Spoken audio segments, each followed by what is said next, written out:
माननीय सभापति महोदय, मैं आज का प्रारंभ जो नेता प्रतिपक्ष जी ने शुरुआत की थी वहां से करना चाहूंगा। आज 16 दिसंबर है और आज के दिन भारत की ऐतिहासिक विजय का वो दिन है जिसके लिए मैं स्मरण करना चाहूंगा उन सभी पात्रों को जिन्होंने ऐतिहासिक विजय में बड़ी भूमिका निभाई, चाहे ढाका में पैराट्रूपर्स को लीड करने वाले जनरल जे जैकब या chief of the eastern command general Jagjit Singh Arora या भारत के चीफ उस समय सैम मानेकशॉ और श्रीमती इंदिरा गांधी। और यह समय याद भी दिलाता है कि जब कोई ऐसा वक्त आता है तो उस समय हमारे नेता और उस समय नेता प्रतिपक्ष अटल जी ने इंदिरा जी की तारीफ करके कहा था कि हम सरकार के साथ खड़े हुए हैं। तो विपक्ष को याद रखना चाहिए कि किस ढंग से समर्थन किया जाता है।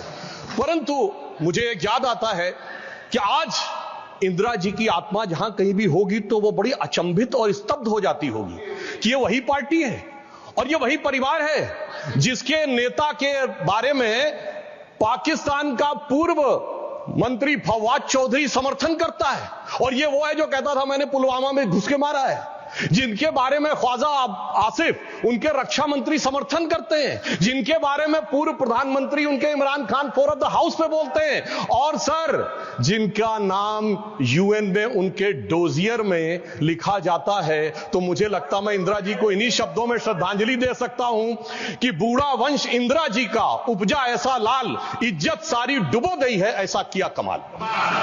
अब मैं आगे कहना चाहता हूं सर, मगर एक इस सदन में जब हम 75 वर्ष के ऊपर एकत्र हैं तो शायद 75 वर्ष के इतिहास का वो सबसे ऐतिहासिक मौका था। तो मैं ये कहना सर आपके लिए आगे सुनिए सर, आप अरे लीजिए आप सुनिए, मैं एक बताना चाहता हूं सर, एक महत्वपूर्ण बात ये थी कि एक तरफ 7th फ्लीट भेजा गया था और चंद दिनों के अंदर अमेरिका ने मान्यता भी दे दी थी। हमने 93,000 प्रिजनर ऑफ वॉर छोड़े मगर पीओके में कुछ नहीं कर पाए। चलिए वो एक अलग बात है। हमारे 54 प्रिजनर ऑफ वॉर पाकिस्तान में थे, वो नहीं मिल पाए। ये मुझे आज तक आश्चर्य है कि 93,000 दे के 54 नहीं ले पाए।